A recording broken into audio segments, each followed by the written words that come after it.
大家好啊！有冇諗過咧？有啲帳戶可以幫你免稅儲到錢之餘咧，仲可以幫你快啲達成你買樓嘅夢想。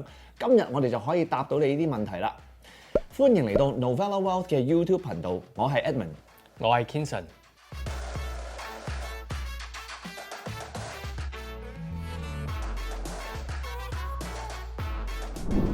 嗱，咁喺去片之前咧，我就介紹下 Novella Wealth。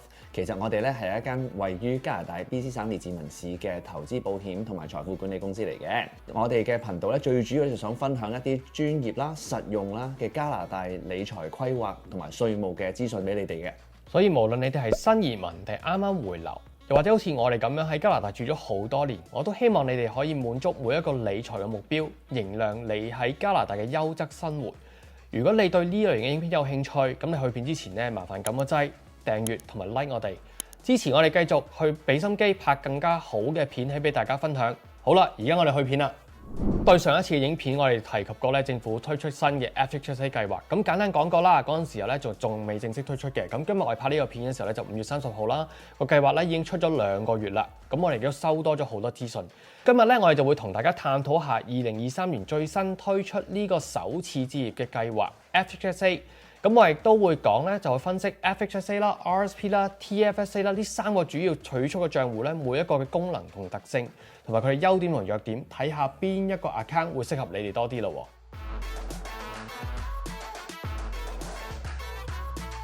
喺我哋深入探討呢幾種唔同嘅帳戶之前咧，我想簡單講講乜嘢係 FHSA、RSP 同埋 TFSA 嘅。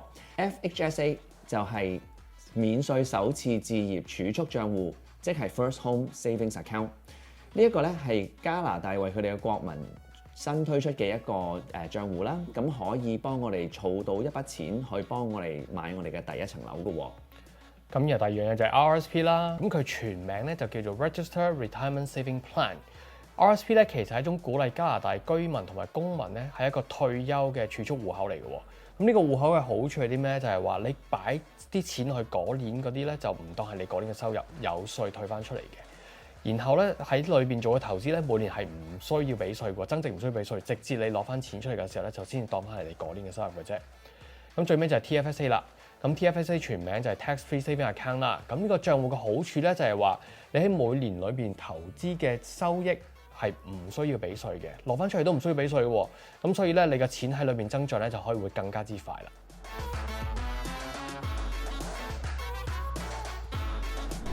咁呢個 First Home Savings Account 咧，就係加拿大幫我哋國民去設計買我哋第一層喺加拿大裏面住嘅物業啦。咁咧，只要你係介乎18歲到71歲嘅加拿大居民咧，就可以開呢一個嘅 FHSA 噶啦。咁 FHSA 咧同 RSP 同 TFSA 都係一樣，佢哋都係一個註冊帳戶嚟嘅。咁講到開呢一個嘅 First Home Savings Account 啦，只要係今年嘅4月1號之後咧，就其實喺各大嘅銀行、金融機構同埋保險公司咧，其實都可以開到呢一個帳戶。其實只要咧，好似我哋平時開RSP 同埋 TFSA 咁樣樣一啲註冊嘅帳戶啦，都可以開到呢一個嘅 FHSA 嘅。咁而 FHSA 咧同其他嘅註冊帳戶咧都係大同小異啦，可以做呢一個嘅現金投資、股票啊、互惠基金、保本基金同埋呢個個定期啦。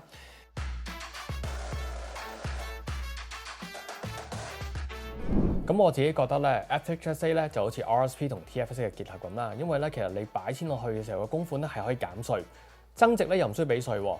攞錢出嚟咧，如果係一個 qualifying withdraw 咧，亦都係唔需要俾稅嘅。如果 FHSA 裏邊攞錢出嚟係符合資格嘅時候咧，攞出嚟嘅錢咧就唔會當係你嗰年嘅收入㗎啦。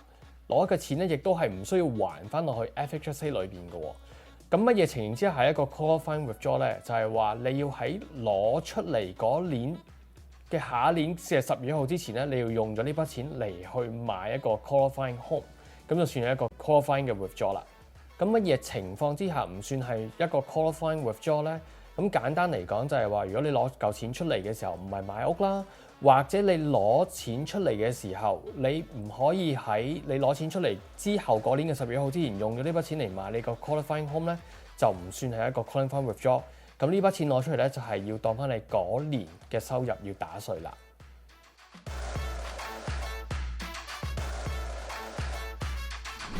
咁而我哋擺錢落去呢一個嘅 First Home Savings Account 度嘅時候咧，每年可以存款嘅額度咧就係8000蚊，而終生嘅限額咧就係4萬蚊嘅喎。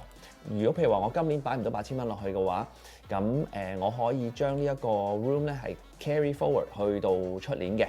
即係譬如話，如果我第一年冇擺錢落去嘅時候咧，第二年又會有新嘅8000蚊，即係我最多咧其實可以擺到16000蚊落去嘅。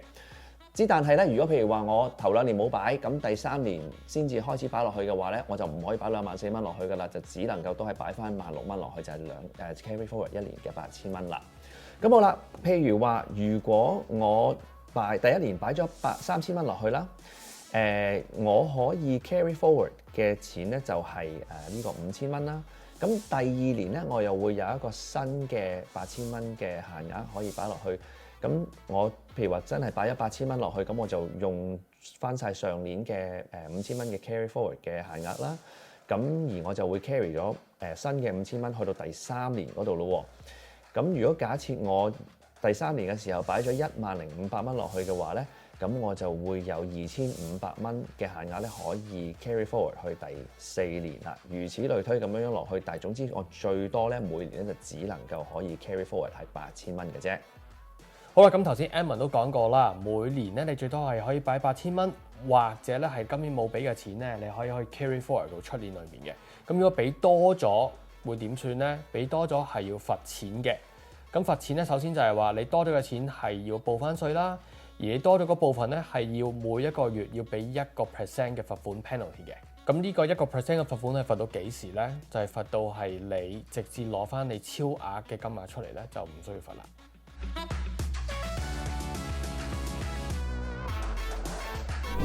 嗱，大家提款嘅時候咧，就要注意到其實乜嘢係叫首次置業啦。咁其實咧呢個首次置業嘅解釋咧，就係話喺你過去4年裏邊，你同埋你嘅配偶或者 common law partner 咧，都係冇擁有過自住物業嘅喎。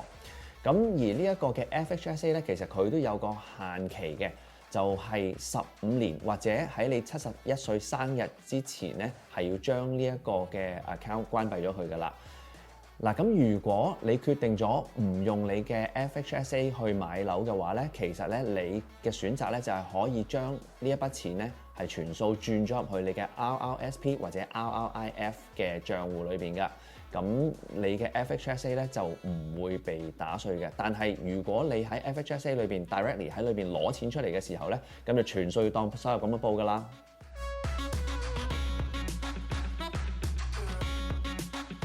好啦，咁我哋講下咩係第2種嘅儲蓄帳戶啦。咁呢個咧就係我哋通常都知道嘅，就叫 RRSP 啦。咁咩叫 RRSP 咧？咁其實係一種政府提供俾我哋國民一種退休儲蓄工具啦。其實咧係每年咧你可以擺個額落去咧，係唔當係你嗰年嘅收入，而呢個你擺錢落去呢個額咧就可以攞嚟退翻稅嘅喎。咁佢嘅好處咧就係每年咧裏邊增值嘅錢咧都係唔需要俾稅嘅，直至你攞翻錢出嚟嘅時候咧，嗰筆錢咧就會當係你嗰年嘅收入啦。咁 Edmond 你可能話：哇，今日好着數啊，可唔可以擺好多錢去都得㗎？因為唔需要俾稅啊嘛。其實唔得嘅，你最多咧係每年可以擺你之前嗰年嘅收入嘅18%。你唔可以話我中意擺幾多就擺幾多，你係有個上限喺裏邊嘅。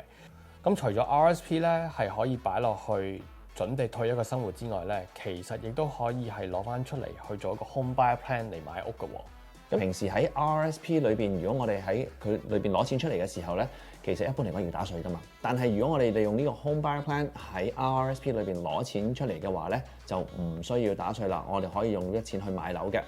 咁我哋最多咧係可以喺呢一個 RSP 裏邊咧攞35000蚊出嚟嘅。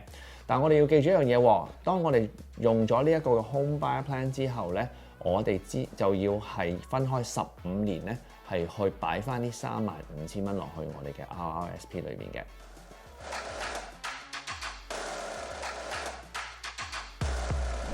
咁第3種註冊嘅儲蓄帳戶咧就係 TFSA 啦。咁乜嘢 TFSA 咧？佢叫 Tax Free Saving Account 啦。佢係2009年已經開始有㗎啦。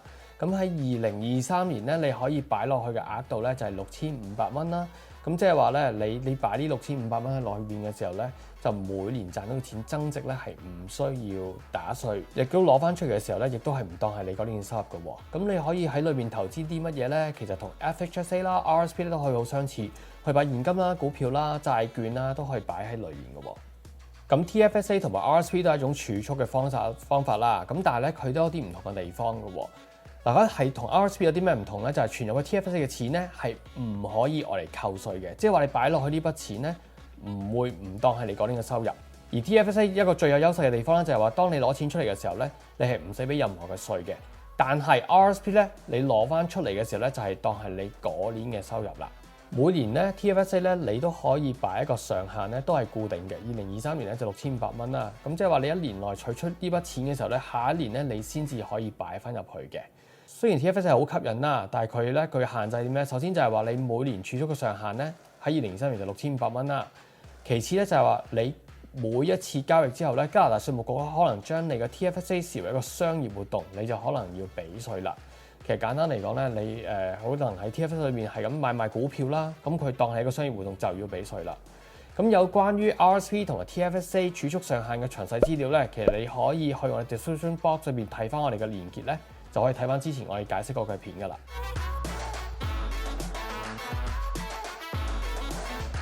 大家將佢3個 account 咧去比較下嘅喎，咁睇下有啲咩相同同埋唔相同嘅地方啦。咁譬如話呢一個嘅 FHSA 啦，同埋呢一個嘅 RSP， 如果我哋攞佢嚟做買樓嘅時候咧，咁喺呢一個 RSP 我哋可以攞出嚟嘅 Home Buyer Plan 3萬蚊啦，我就要分15年還翻落去個 RSP 度啦。而 FHSA 咧就唔使嘅喎。咁喺呢一個嘅 TFSA 裏邊攞錢出嚟嘅時候咧，我又唔係一定需要去買樓啦，亦都唔需要還翻落去個 TFSA 度嘅。咁如果今日你會問我就話呢3個工具都係可以嚟幫我儲錢買屋嘅時候，咁我嘅錢應該擺落邊個戶口度先呢？咁我諗我會睇下就係話本身你嘅收入究竟係高定低啦。首先，如果你係冇收入嘅時候咧，本身你已經係冇 RSP room，你擺唔到落去啦。如果你亦都係冇收入嘅時候咧，你擺落去 FHSA 咧，亦都扣唔到稅喎。咁你扣唔到稅之餘，但係你又 restrict 咗，你係淨係可以買屋嘅時候先可以攞嚿錢出嚟咧，就冇咁彈性啦。但係如果你係擺落 TFSA 嘅時候咧，你就可以擺錢落去，你中意幾時都可以攞翻錢出嚟去做任何嘅嘢都可以。咁所以咧，你如果今日問我嘅時候咧，擺邊樣好啲咧，就真係要睇翻你個人嘅情況而定啦。咁其實我哋都可以建議就係話，我哋冇一本書就係話，你一定係做啲咩先，一定唔做咩先嘅。所以我哋會覺得就係話，如果你可以同我哋去約一個時間，去做一個詳細嘅分析，做一個諮詢嘅時候咧，我哋會俾好一個滿意嘅答案，可以話俾你聽，究竟你應該係將你嘅錢擺落去邊一個戶口裏邊，先至會對你一個最大嘅幫助啦。我會見到咧，就係話 FHSA 咧，由舊年年底開始去講啦，到4月1號開始有得擺落去嘅時候咧，其實好似係一個傳承嘅熱話咁樣。咁我其實喺呢個行業裏面做咗20幾年啦。咁其實去令到我記得翻咧，就好似2009年咧個 TFSA 佢拱出嚟嘅時候咧，就哇好着數喎，擺好多錢落去喎。咁啲人一窩蜂又去研究啊，又擺錢咧，又攞錢出嚟咧。咁嗰陣時候咧就做咗好多個 confusion 喺裏邊。咁咧到1年之後咧，就好多人又開始罰錢啦，俾政府啦。咁其實而家亦都好多政府嘅訴訟都係藏喺裏面嘅。咁我就會感覺就話呢個 FHSA 咧，其實咧好似太快咁拱出嚟，亦都有好多咧係唔係太過明白啦，或者清楚嘅條例啦，或者我哋一般人去睇嘅時候咧，都唔係好清楚嘅。我自己個人建議啦，就話喺 FHSA 裏邊咧，唔好做啲咁複雜嘅嘢。佢嘅上限每年係擺8000蚊咧，我會直接擺8000蚊落去，我就會繼續咁做落去，做1年、2年、3年、4年，我就會係咁樣做啦。而我都有個睇法嘅喎，咁咧就係呢一個 RSP 咧，我哋嗰個 Home Buyer Plan 咧，其實只能夠咧係攞35000蚊出嚟噶嘛，係咪？咁即係話，如果我擺咗1萬蚊入去我個 RSP 裏邊，增長到35000蚊或者再多啲嘅時候，我只能夠都係攞35000蚊出嚟嘅啫。但係相反地嚟講，呢一個 FHSA 咧，我可以最高限額咧係可以擺到4萬蚊落去噶嘛。而呢4萬蚊變咗5萬蚊、6萬蚊、10萬蚊，咁我係可以全數將佢攞翻出嚟，去做呢一個首次置業嘅喎。咁所以咧，其實兩者咧係有唔同啦，同埋我哋都可以將兩樣嘢去夾埋一齊嚟用嘅添，咁啊更加事半功倍啦。好啦，我哋今次一個影片裏邊咧，我哋講解咗3種主要嘅儲蓄帳戶啦，關於係最新嘅 FHSA 啦，同埋 RSP 嘅 Home Buyer Plan 啦，同埋 TFSA 嘅。咁其實咧，每一種帳戶裏邊咧都有佢自己獨特嘅功能啦，同埋優點啦，亦都有各自各嘅限制同埋可能會缺點嘅喎。咁其實邊一種帳戶係啱你咧？其實真係要視乎翻你嗰個財務目標啦、稅務狀況啦、投資需求啦，同埋你嘅生活狀況咧，而先至可以配合到你嘅喎。有啲時候咧，其實唔係話一種帳戶咧就可以解決咗所有嘅問題嘅，所以咧可能你係需要用幾種帳戶咧去達到你嘅理財目標嘅。咁買樓之前咧，最緊要做足嘅理財規劃咧，就係好重要噶啦。咁經常咧就會有好多朋友同埋客人咧會同我哋攞一啲意見㗎，係不論喺佢哋買樓之前啦，或者想做一個財務策劃之前㗎。咁咧就不論你係喺香港啱啱過嚟又好，或者喺加拿大住咗一段時間都好啦。咁如果你係想可以建立到自己嘅財富啦，做一個完整嘅退休計劃，同埋達到我哋嘅財務目標、遺產策劃嘅話咧，就不妨掃一掃呢個 QR code，我哋咧可以提供一個單對單嘅諮詢服務俾你，根據你嘅情況去同你度身訂做一個理財計劃嘅喎。多謝大家收睇我哋呢條片啦，咁我哋希望大家可以繼續 subscribe 啦、share 啦、like 啦，同埋喺後邊 comment 嘅喎。咁好啦，到最尾想問下大家啦，你睇完我哋呢個片嘅時候，你對 FHSA 有啲咩見解呢？你自己會 prefer FHSA 啊、RSP 嘅 Home Buyer Plan 啦，定係 TFSA 呢？不妨你喺下邊留言去講下你嘅觀點係啲乜嘢喎。好啦，我哋預告下一次嘅影片主題就係話加拿大買樓2023年嘅全攻略。拜拜。